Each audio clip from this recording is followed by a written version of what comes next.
Assalamualaikum warahmatullahi wabarakatuh. Nama saya Yolanda Putri Madani. Saya adalah mahasiswa PPG Prajabatan Gelombang 1 di Universitas Pakuan, kelas rumpun bahasa, konsentrasi bahasa Inggris. Sebagai tagihan tugas UAS Perspektif Sosiokultural, saya akan menjelaskan tentang kampanye praktik baik dan penerapan scaffolding dalam Zone of Proximal Development pada pelajaran bahasa Inggris di kelas 12 IPS 1 di SMA Negeri 6 Kota Bogor. Berikut penjelasannya. Sebelum saya menjelaskan lebih dalam lagi, izinkan saya menjelaskan scaffolding dan zone of proximal development itu sendiri secara singkat. Yang pertama, scaffolding adalah interaksi antara anak-anak dengan orang dewasa atau rekan dari anak tersebut yang lebih mampu dengan tujuan untuk membantu anak tersebut memiliki kemampuan atau pengetahuan lebih di luar usaha mandirinya. Sedangkan Zone of Proximal Development atau ZPD adalah jarak antara level pengembangan aktual yang ditentukan melalui pemecahan masalah secara mandiri dan level potensi perkembangan yang ditentukan melalui pemecahan masalah dengan bantuan orang dewasa atau melalui kerjasama dan bantuan dari teman sejawatnya yang harusnya lebih mampu. Jadi itu zona antara kemampuan siswa saat melakukan sendiri dan kemampuan siswa setelah mendapat bantuan dari seseorang yang lebih mampu. Tahapan Zone of Proximal Development itu sendiri ada 3 yang lebih fokus pada sudut pandang siswanya sendiri di sini. Yang pertama adalah tugas yang tidak dapat diselesaikan oleh siswa dengan bantuan. Di sini adalah situasi di mana siswa tidak bisa mengerjakan penugasan-penugasan yang diberikan meskipun telah diberi bantuan dari rekan ataupun dari guru. Yang selanjutnya adalah tugas yang dapat diselesaikan oleh siswa dengan bantuan. Jadi siswa ini sudah mulai bisa mengerjakan penugasan-penugasan jika dibantu oleh rekan ataupun rekan yang lebih mampu ataupun gurunya. Yang selanjutnya yang ketiga adalah tugas yang dapat diselesaikan oleh siswa tanpa bantuan. Di sini siswa setelah mulai mandiri karena dia telah memiliki skill set yang dibutuhkan untuk menyelesaikan penugasan tersebut. Pada tahapan pertama, guru harus mulai memberikan tingkat kesulitan tugas yang lebih rendah karena mungkin pengetahuan siswa belum sampai ke level tersebut. Di tahapan kedua, guru harus menggunakan teknik, model atau materi yang dibentuk dan dirancang sedemikian rupa agar dapat membantu siswa tersebut.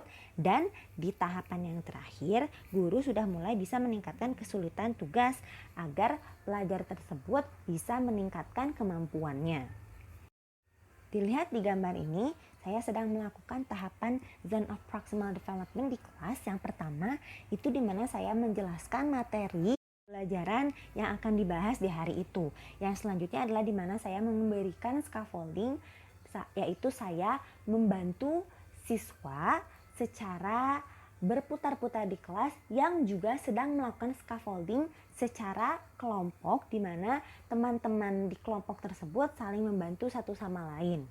Yang terakhir adalah tahapan di mana siswa sudah bisa melakukan penugasan-penugasan tersebut secara mandiri, yaitu di mana siswa menjawab pertanyaan-pertanyaan yang telah diberikan secara individual. Teknik scaffolding itu sendiri ada 4. Yang pertama adalah conceptual scaffolding, yaitu di mana pemberian scaffolding berbentuk project specification, resource and tips, and feedback and draft solution. Jadi pemberian scaffolding itu diberi dengan cara memberikan proyek yang secara spesifik dan juga memberikan sumber-sumber dan tips-tips, juga masukan dalam draft agar siswa yang melakukan tugas tersebut mengetahui apa yang salah dan yang harus diperbaiki. Yang selanjutnya strategic scaffolding, yaitu di mana dapat dilakukan dengan cara diberi feedback pada proyeknya dan juga feedback tersebut on progress report. Jadi dilakukan saat laporannya sedang digarap. Dan juga resource tips, diberikan tips-tips untuk dimana menemukan sumber-sumber yang dibutuhkan. Metacognitive scaffolding yaitu dapat dilakukan dengan cara project plan dan progress report. Jadi saat siswa-siswa membuat rencana dalam membuat proyek tertentu, guru atau rekannya membantu dalam perancangan tersebut atau juga memberikan laporan dan bantuan saat siswa tersebut membuat proyek tersebut. Jadi saat sedang digarap diberi bantuannya. Lalu selanjutnya adalah procedural scaffolding, di mana media pembelajaran dan prosedur pengajaran dapat dilakukan dalam memberikan kerangka belajar. Mirip dengan yang metakognitif, tapi procedural itu diberikan kerangkanya. Jadi diberikan caranya dengan bentuk kerangka agar siswa tidak mulai dari nol.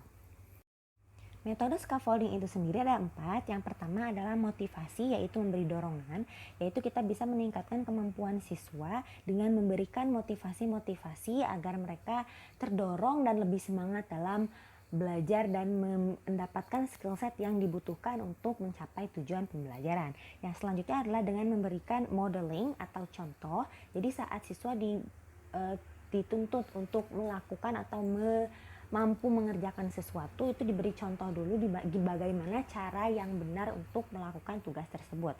Yang selanjutnya ada reminders atau mengingatkan kembali, yaitu dimana kadang siswa itu lupa meskipun sudah dijelaskan, mereka itu lupa atau hilang fokus. Maka dari itu kita harus memberikan reminder sesekali agar mereka teringat kembali apa yang harus mereka lakukan. Yang selanjutnya adalah checking, memastikan. Itu adalah biasanya di tingkat terakhir karena sudah diingatkan kembali, tapi seperti yang saya sebutkan tadi, kadang siswa kehilangan fokus. Maka dari itu kita cek apakah mereka benar-benar mengingatkan kembali di yang tingkat sebelumnya atau belum.